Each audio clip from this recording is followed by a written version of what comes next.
Well, hello everyone. Happy New Year. I'm John Lockland. I'm the director of FVD International, Forum for Democracy International.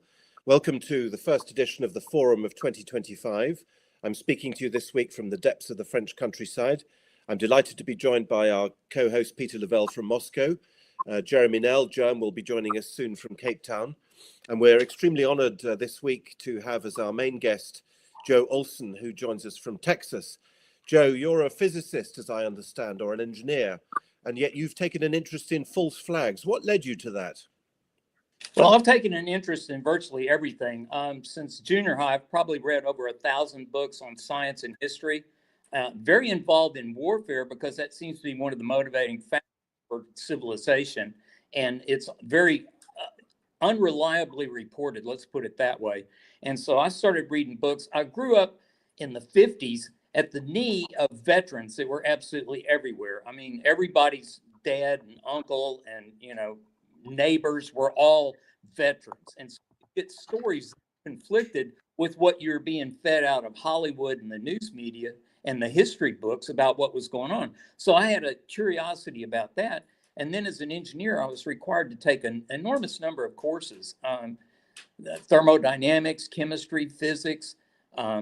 And I was a trained structural engineer, even though I didn't go into doing structural portion of civil engineering. I'm very familiar with that particular stuff. And so I knew from a very early age that the government was corrupt. I exposed a illegal no-bid contract with Disney Corporation and Houston Metro that was $1 billion 14-mile monorail that the Metro and future mayor of Houston said was a $200 million kickback scheme for the local power elite. And that was in 1990. So I've known my whole adult life that the government was a 100% fraud and that the two parties were actually a uniparty and everything they do is corrupt. And so there's a lot more material than we're going to be able to get to in an hour here. Jeremy, hours. What is a false flag? Okay, because we hear this all of the time, and we've gotten to the point. You're obviously aware of the two, and I will use air quotes, terrorist attacks in the United States, for lack of a better term, because we're not given enough information to draw any kind of real conclusion. I mean, then everything is a false flag now, the way this term is thrown around right now. And maybe that's intentional to confuse us, okay? What is a false flag and where does the term come from? Okay, the earliest recorded that I could find on it, you could probably say that the Trojan horse was a false flag, but a horse is not really a flag. So the earliest documented evidence I could find on a flag was the use of a white flag in the Second Punic War, 2018 BC, which Rome and Carthage were in a war. And the white flag was flown supposedly to have a truce, but it was also so that you could do recon on your enemy, or you could capture the leaders of your enemy when they came out to meet you. And so those were obviously used as a false flag. Then you had the King of England, Edward, in 1342, I believe is when it was. He passed a letters of marque, which allowed legalized piracy through governments. And so UK started doing legalized piracy at that point. It wasn't really effective because a lot of the nations had their own designs for boats, and you could tell a long time before you could see a flag whose boat it was. But then when the Spanish galleons started coming out of the New World, they were lightly armed and heavily laden with gold. The British Crown, Elizabeth, authorized these letters of marque against the Spanish galleons. And once you captured a Spanish galleon, you could fly a Spanish flag until you got right up. Well, I mean, just I guess to kind of bring us very much up to the present, the Tonkin Gulf resolution was a false flag. We had during the Syrian dirty proxy war, we had the chemical attacks. These, the term false flag is employed there. Again, it's the term itself is very emotive and it's very powerful because it seems to me it may not have been in the beginning, but now it is intentionally to confuse people. Yeah, they try to do the color. We have a bunch of different vectors at work here.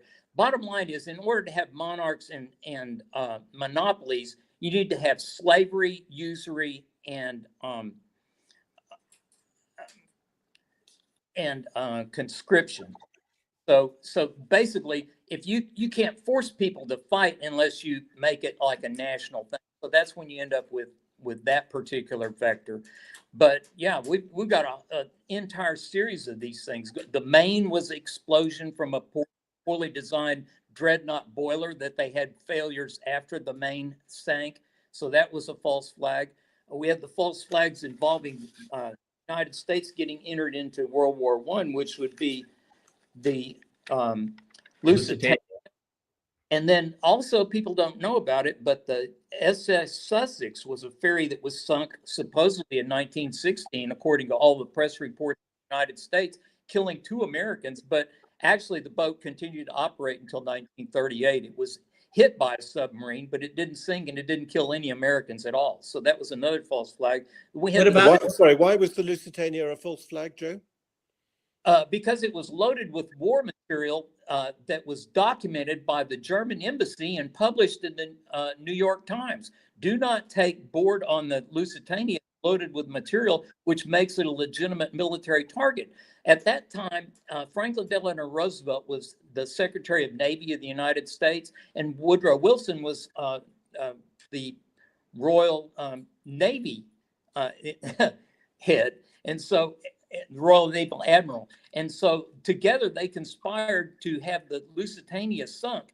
And it was in the Irish Sea at a time in 1914 when the Germans only had half dozen active submarines at any particular time. Their submarine fleet was real small. It was real crude. They were in the Irish Sea. They had a destroyer escort because there had been sightings of submarines. And Churchill ordered that submarine escort leave, and that left Lusitania, and he ordered Lusitania to go at half speed, and it was hit by a forward. I mean, kind of to drill down on the term here, Tolkien Gulf that I mentioned. When I think of a false flag, it is trying to force a political action, a political decision, like to enter ground troops into Vietnam. Okay, before that, it was intelligence. There were advisors. Some even claimed that Pearl Harbor was a false flag itself. I remember when growing up, there were books about this here. But Joe, let's all be very sober about it. False flag engenders in the mind of a lot of people a conspiracy. And are they all conspiracies? Or because governments and authorities are not transparent, it's left to other people to come up with their own theories. Very often people call it a false flag. I mean, sometimes, and I think John will agree with me, governments are simply incompetent most of the time, okay? And they're very well manipulated by people in very powerful positions. Look at what happened in Waterloo when the Rothschilds, who owned the London Times, knew that that Napoleon had lost, but they published a special edition saying that God, I can't remember the name of the British general at this moment. They've got a famous Duke of Wellington. Wellington, yes, they said that Wellington had lost, and so they published that as a special edition. The British bond market collapsed. They bought it at 10 cents on the dollar, and the next day they tripled their fortune. And so that's what they figured out how to do, is how to manipulate markets so that they make money going into wars and coming out of wars. So they're the main beneficiaries of war, and everything has been a conspiracy. I'm sorry. When your banking system is a conspiracy, it's very easy for them to take over the news media, the educational system, the government, and major corporations. So they end up having a monopoly on absolutely everything, and they can lie to you about everything, and they documentably do. As far as World War II, Reinhard Gerhard was a student at the Oxford Economics School in the mid-30s, along with Alan Dulles. And then they both went over to Sullivan Cromwell, where they were attorneys for Wall Street. And Reinhard Gerhard made a deal with Dulles that they would give the Nazis $250 million of gold, but it would be returned at the end of the war. And that's what they stockpiled along the Swiss border to return to the bankers. But in addition to that, FDR appointed William Dodd to be the U.S. ambassador to Germany. He had been a German language professor at University of Virginia. He was appointed in 1933. He sent a resignation letter in September of 1937 saying U.S. corporations have invested over $100 million of Depression-era capital into the German economy, and it's all going to war industries. And I see the Germans have not paid a dime in interest or principal, and the only way that this can end is with war, and I'm not going to be ambassador to Germany during war. So he resigned. But yes, Ford was building Panzer tank engines. GM was building Opel four-wheel drive trucks. AT&T owned Fokker-Wulf that was building fighter planes, and BMW that was building their engines.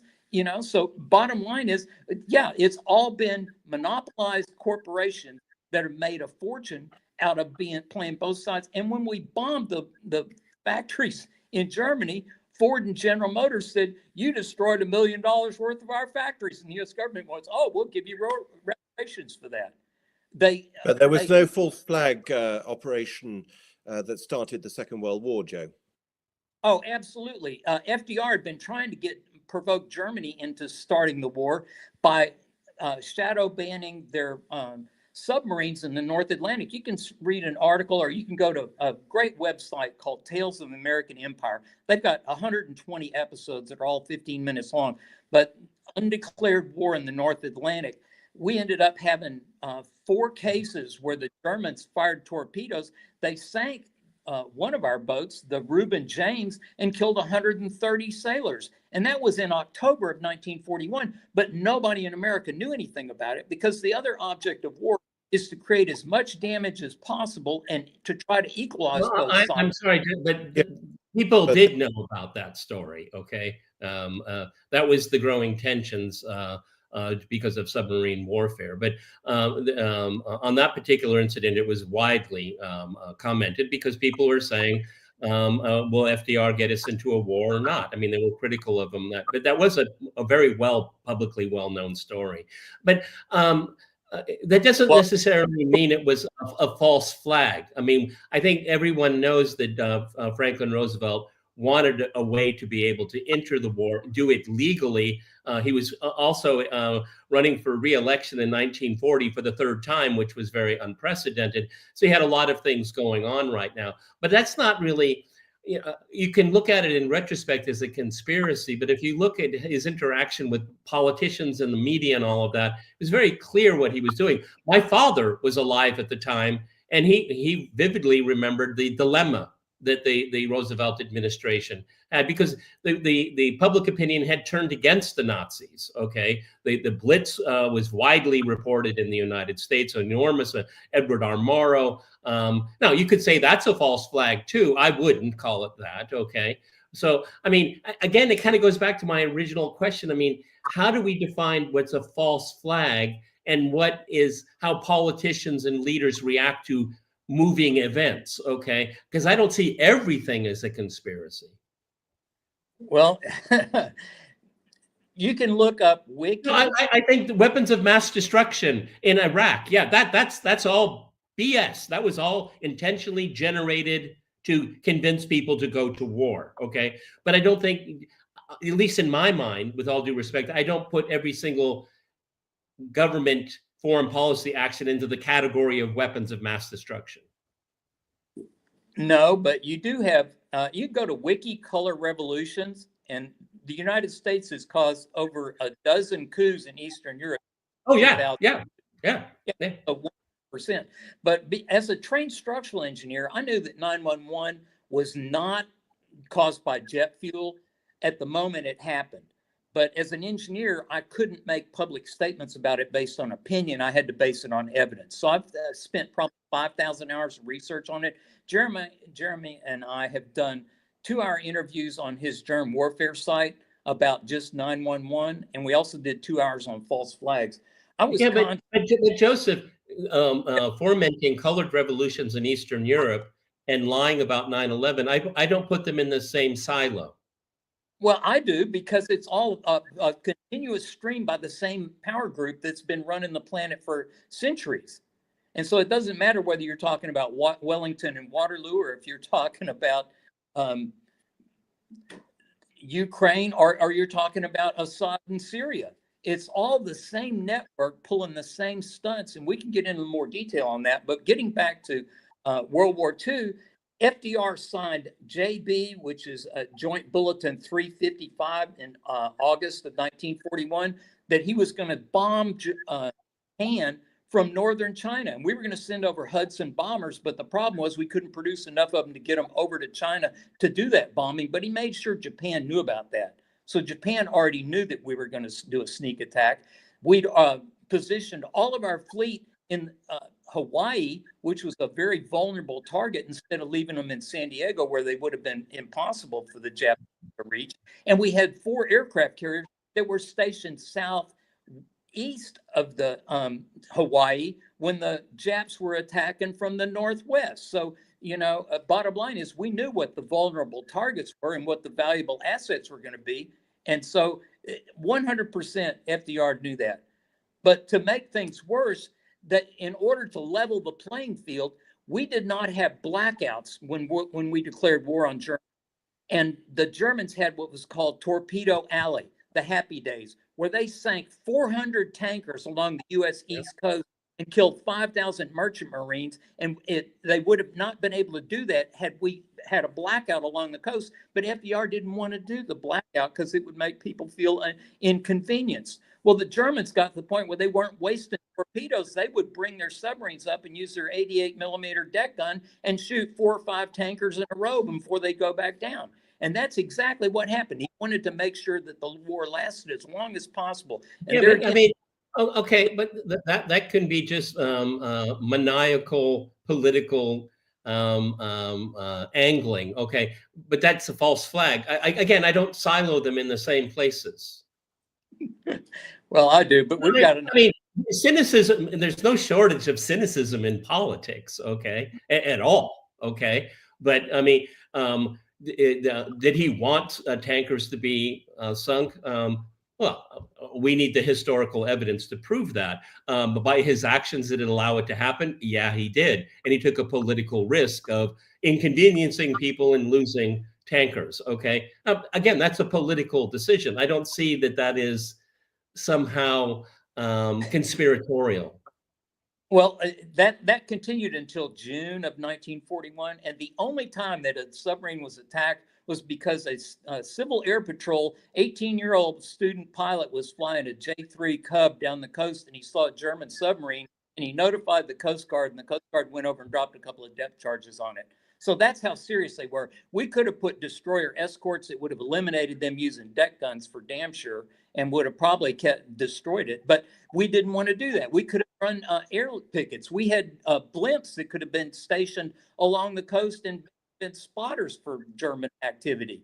You know, so bottom line is, he had the ability to do that. And then if you go to Tales of American Empire about all the things that they did wrong, Dugout Doug. Again, Joseph, I kind of err on the part of incompetence sometimes. Okay, we obviously know that publicly FDR did not want to go into the war at the time that that we're talking about, but was planning certainly for a war in the Pacific end of the year. Can we just move it up a little bit to more to the present? What I'm curious, like the FBI. Remember Gretchen Whitmore? Okay, the governor. She was going to be kidnapped and murdered by these right-wing militias, and then we all find out that it was an FBI operation. I'm very curious: is that the norm? Is that how you think the FBI and agencies like the FBI? That is just routine for them, or do they look for opportunities? Okay, because the answer to that question should tell us how legitimate a government is if they're just going to foment false narratives to anger the population to take action outside of the law. I mean, that story with Gretchen Whitmore, I think, is very, very key, and it hasn't been because of liberal media, they downplay it because these guys had long guns at the Capitol. I mean, that's the kind of false flag I'm really interested in. Like January 6th, that's a false flag. Okay. What happened to the January 6th bomber? There's tons of video out there right now. You can actually look at it. What are they doing about it? Okay. That's the kind of thing that I think is kind of, I mean, I'm a history buff. I have advanced degrees in modern European history, and I like these kind of conversations, but I think it's very meaningful for a lot of people right now is the state is lying to us and using its assets to force political change to their advantage to many of the people that you're talking about. Okay, well, let's go back to the CIA. I've read 2 books on the CIA, The Very End by Evan Thomas, published in 1996, and Devil's Chessboard by David Talbot, which was published in 2015. Also met the author of The Mafia, the CIA, and George Bush, Pete Bruton, which wrote a 400-page book. I had worked on 50 of those SNL projects where they ripped the government off for over $600 million.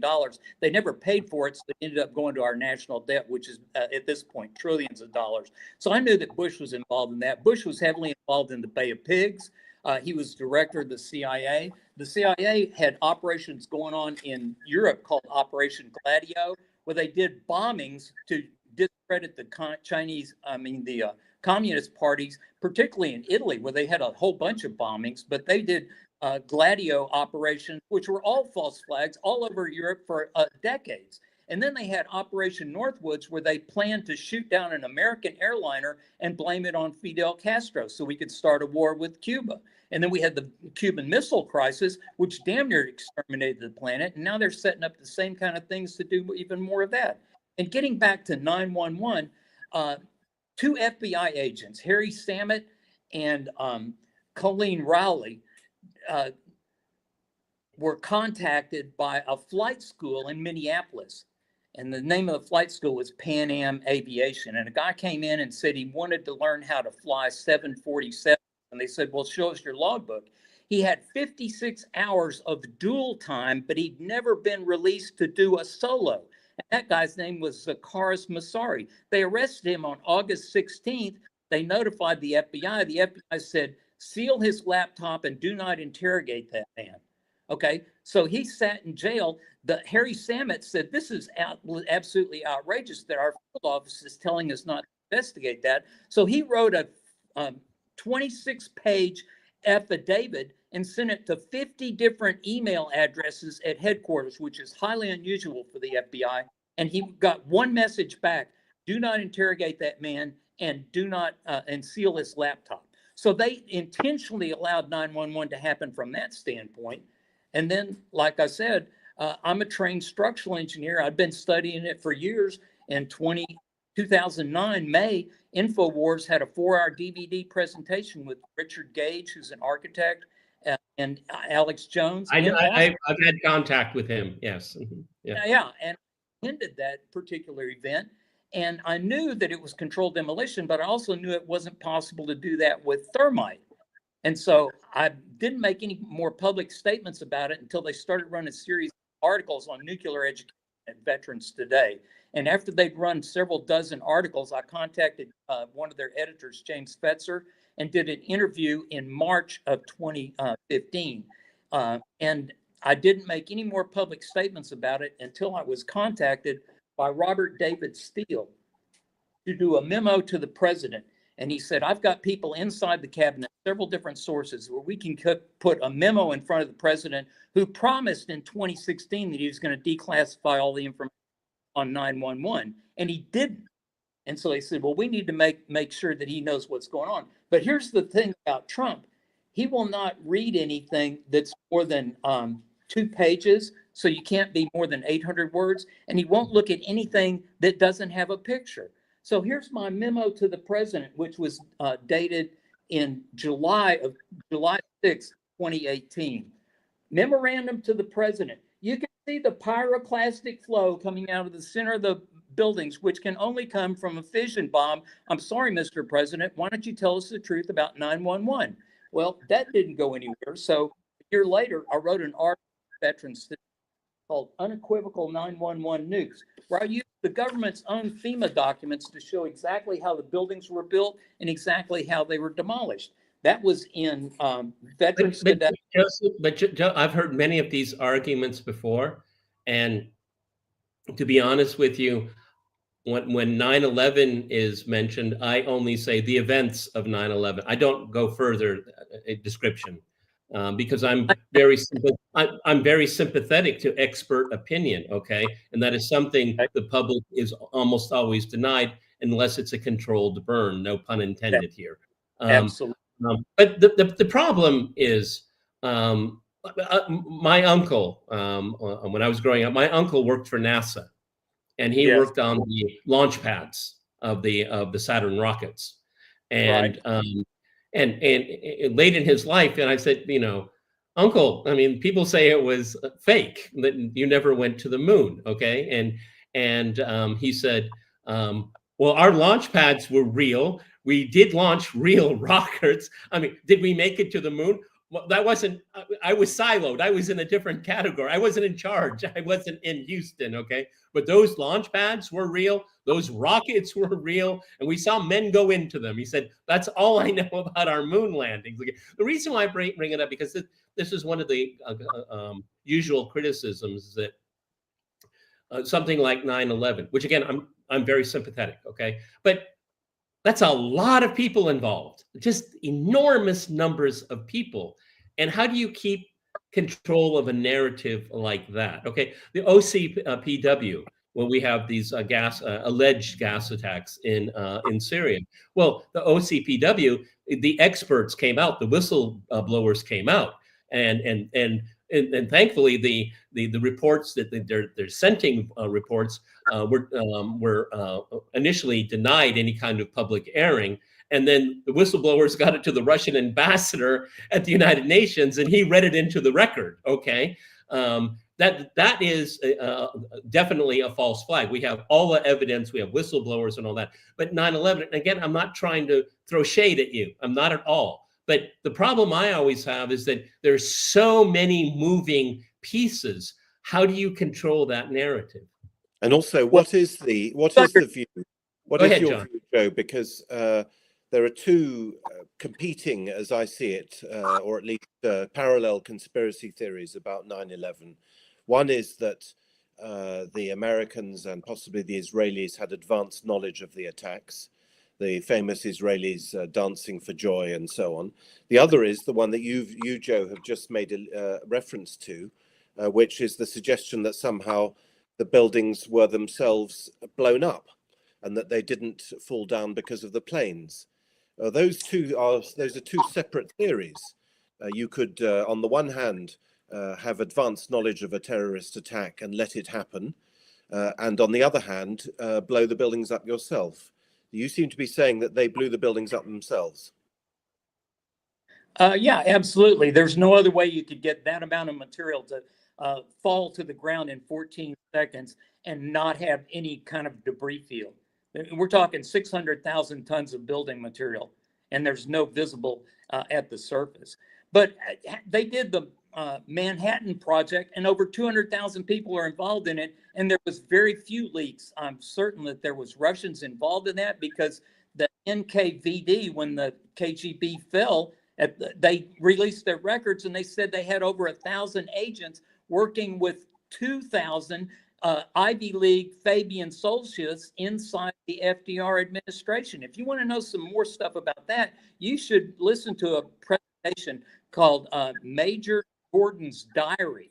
And he did a 45-minute long presentation at multiple Rotary clubs, was written up multiple times, about all of the things that the Fabian Socialists and the NKVD agents inside FDR administration did to destroy America's war capability and to enhance the capability of the Soviets.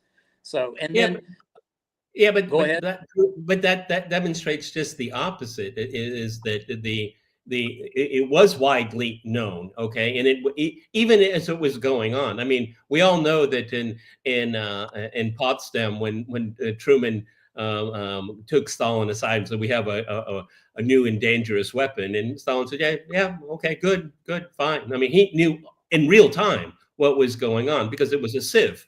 It was leaked all over the place. But 9/11 and the Manhattan Project are two very different things. I mean, we're what, 24 years out, okay? And also, you're talking about Soviet penetration of the American administration, but I thought you were saying that everything was controlled by the banks and that wars were started for financial reasons. That's not the same. Again, that's not the same network, surely.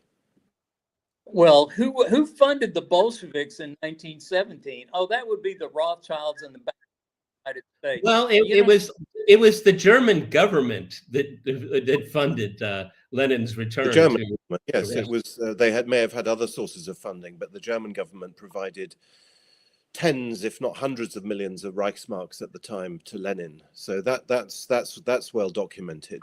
Whether the banks, I mean, later on, after Lenin took power, yes, the Americans and perhaps the banks behind the American administration were heavily involved through Averell Harriman and so on in keeping the regime.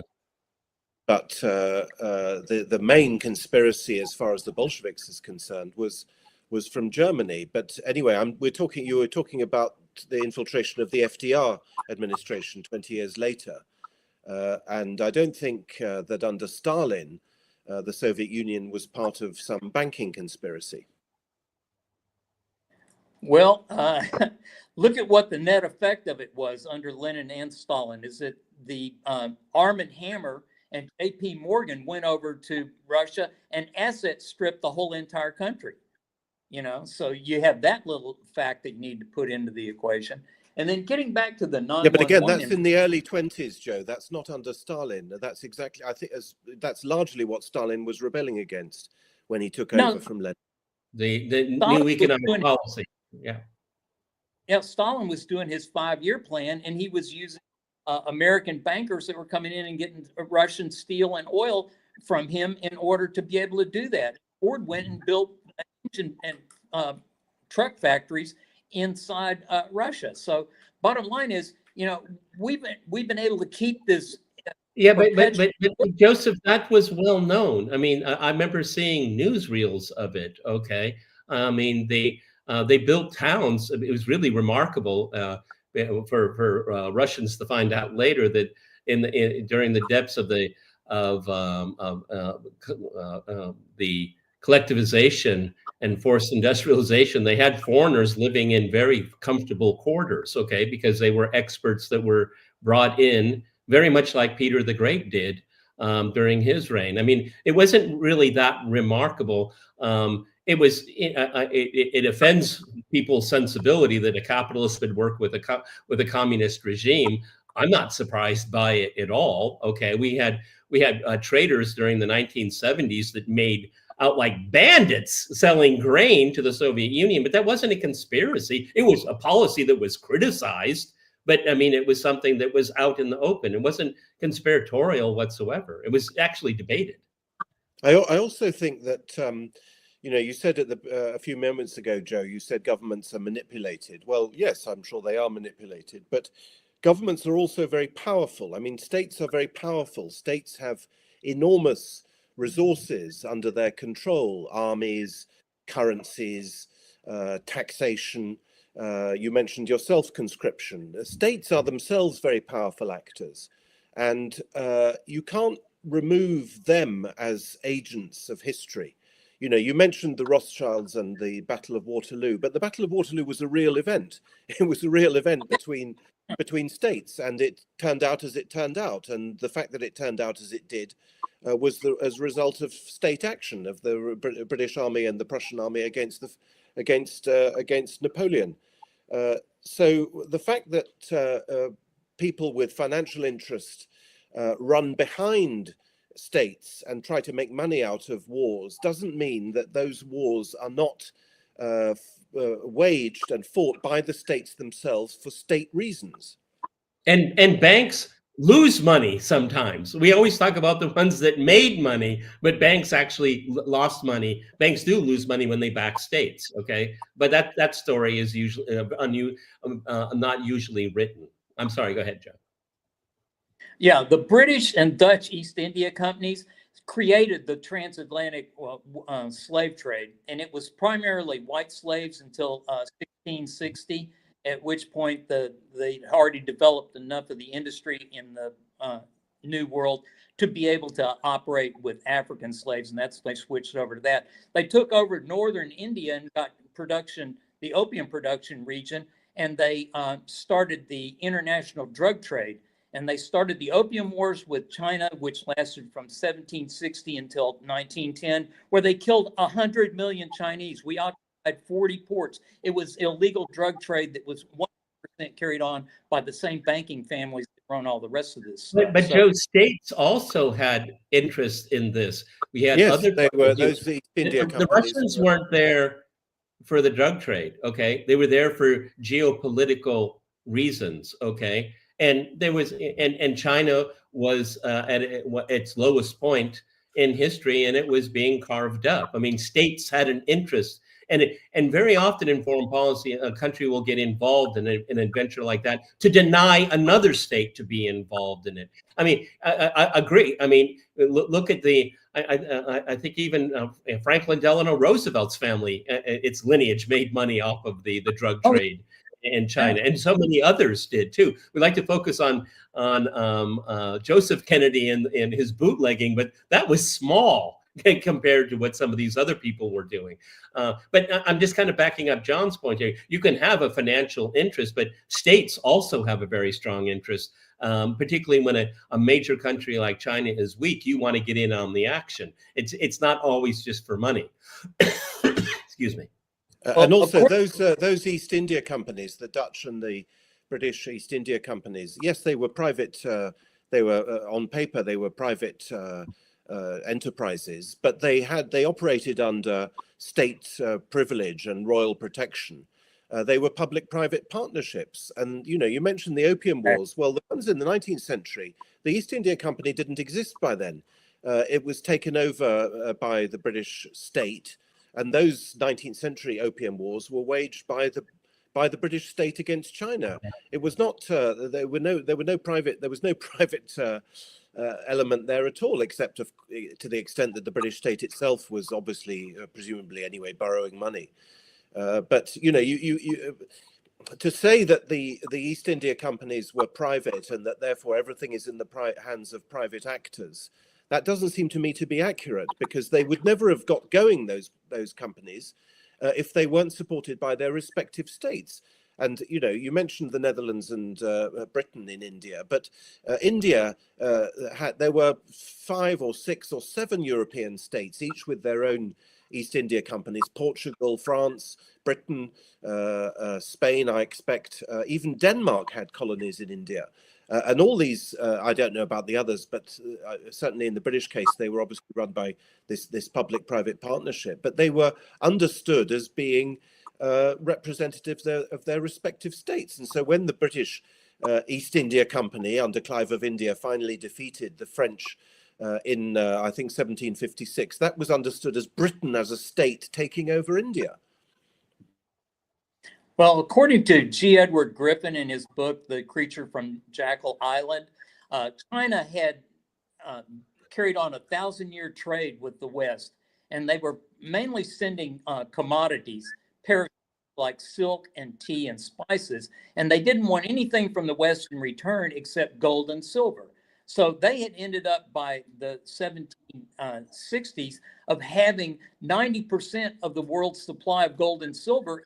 Looked like they were going to end up being able to monopolize the whole thing and destroy Western economies. And so that's why we started, quote, we started the Opium Wars, was to be able to get that particular money back by trading. And it doesn't matter if the Dutch East India Company and British ended up changing their names. They were the merchant marines, but they employed the British military and the French and Dutch militaries, and then eventually the United States, to go over and capture those ports and put them in as, quote, free ports, where they could bring in illegal opium into China, trade it for either the commodities or the silver stockpile. So that's bottom line what was going on. The Rothschilds made a deal with the king in the Banking Act of 1694, where they would be able to supply the king with funds because the king could tax people enough to be able to fight all the wars that he wanted. I that's don't when they believe the Rothschilds were involved in the creation of the Bank of England, Joe. I'm sorry. I think that's an anachronism. Okay, all right. Well, then he came in a couple of hundred, a few decades later. But he had 5 sons, and he put them in charge of banks in UK, France, Switzerland, um, Austria, and Well, again, Italy. the Bank of England is a very good example of what I'm saying. The Bank of England was a state-sponsored privilege. It was granted privileges by the Crown, and it made money out of those privileges, and it raised money. It invited investments, and those investment and paid interest on bonds, which it sold, and that investment money went straight into the Crown coffers and financed, among other things, the Royal Navy. So it was a state operation. It may have been a cynical financial operation, but in that case, in the case of the Bank of England, it wasn't the British Crown operating as a puppet of the bankers. It was, on the contrary, the British Crown setting up a racket, because ultimately it is a racket. Central banking is a kind of racket. But on the contrary, as the puppet master, not as the puppet. Babylonian money trick. It's the fractional reserve banking, exactly what they did with the Federal Reserve in 1913 in the United States. So the bottom line is that major fraud is, and when the major banking system is a complete entire counterfeit fraud, then you're going to end up having a whole bunch of subsidiaries that support that fraud, and that's where we end up with this ridiculous captured agencies, and we end up with the captured news media, captured entertainment industry, the captured academia. So everything has been captured at this point, and I didn't want to wear every tinfoil hat in the tinfoil hat library. But bottom line is, everything that I've researched in the way of conspiracies has been true, except for flat Earth is ridiculously stupid. But getting back to 911, after I published my article at Canada Free Press, one of my readers contacted me and said, "Olson, you need to read the Palmer Report." This was put together by 4 PhD physicists in Europe, 2 from Germany, 1 from Belgium, and 1 from France. And they provide conclusive evidence that the bombs are done. This is published as Breathtaking Scientific Nuclear 911 at Veterans Today. Includes 45 PowerPoint slides on the exact sequence, 390 videos. I read it and I said, man, these guys did a really great job, but they don't understand much about number one, and they don't understand much about isotopes from gamma rays that are involved in nuclear bombs. So I wrote an additional article at Veterans Today called Exposing the NIST Gene Game. There again, I'm using their own material. This is FEMA 403. This is the actual trusses. The horizontal bands on the World Trade Center buildings were 56-inch high, 2-inch thick plate steel. You did not fly a plane through that. You did not make it combust. You did not eliminate all Joseph, but I think you're kind of tracking 2 important stories right here. Number one, I am not an engineer, okay, and all of this stuff can be presented to me, and I'm going to have an open mind, okay. But I'm always going to have doubts, like, do I really understand this? Okay, really, I'm sorry. I studied in the humanities. I took the easy way out, okay. But the other story is, why did it happen? Okay, what was the motivation for it? Because as John has rightly pointed out, if I could expand upon what he was saying, is that obviously there were elements. This is one thread. There were elements within the American establishment, Western establishment, that wanted a global war on terror, okay, and that for expanding hegemony, changing the Middle East, changing the control, who has control over energy resources, for the promotion of the Israeli Zionist project, in that kind of category right there, and so you have this kind of forensic explanation, which I've seen many presentations. I find them very compelling. I do. Because I deep down I said, why do these people lie? Why would they lie to me? What interest do they have? I mean, it's all downside for them. A lot of them had their careers destroyed, okay, or they're shunned. But then there's the motivation for it to happen, okay, and whose interest does that serve? Is it the banks? Again, I'm going to have to side with John. Is that hegemony? That is a high cause, and they employ capital to do that, okay? And we see this right now. Greenland, Panama, come on, everybody. It's not the banks that are doing that. That's right. And I think we know the answer. I mean, we really do know the answer to the question you've just put, Peter. We know that 9/11 was used to implement the neocon plan, as you suggested in your question stroke intervention, to control energy resources, but also to remodel the Middle East. That's not rocket science. We know that. So the question is, did they simply exploit this unexpected event, or did they organize the event, which is what Joe is saying? You're saying they organized it, they knew about it, and they facilitated or even organized it. That's what you're saying. So Joe, 9/11 took took place, is it 1 year after George W. Bush took office, a year and a half? Do we know the history of the conspiracy? Do we know when the bombs were put in the buildings and things like that? Yes, we do. Actually, he was elected in 2000, and so he took office in January 2001. So he was in office for about. Yeah, sorry, I couldn't remember. That's right. So he took office in January 2001, and then this occurred later on, 9 months later. And in September of 2000, a group called Project for the New American Century put out a project statement that the United States needed to overthrow 7 Mideastern countries, and it listed those countries. Yeah, we know that. That's well known. Yeah. Yeah. Okay. So bottom line is that shows you planning. But they had previously, Netanyahu said this back in 1999, that if we didn't do something to control terrorism, that they were, 1989, that if we didn't do something, they were going to destroy the World Trade Center buildings. And then the FBI planted evidence and tried to frame a guy for the bombing in 1993. And then Netanyahu came out with another book saying if we didn't do it, they were going to destroy the Twin Towers. And then you can look at Silverstein leasing the buildings, putting $20 million down and making $5 billion because he had double indemnity if the buildings were destroyed using terrorism. And if you look at the short sales that were on United and American Airlines, who made all of that stock profit? You look at the material that was destroyed in Building 7, all of the evidence on .com, the Oil for Food program with Soros, Enron, all of those records were, quote, destroyed, and there was no extra copies of that. Give me a, so if you start looking at cui bono, it's pretty obvious who the bonos were every time.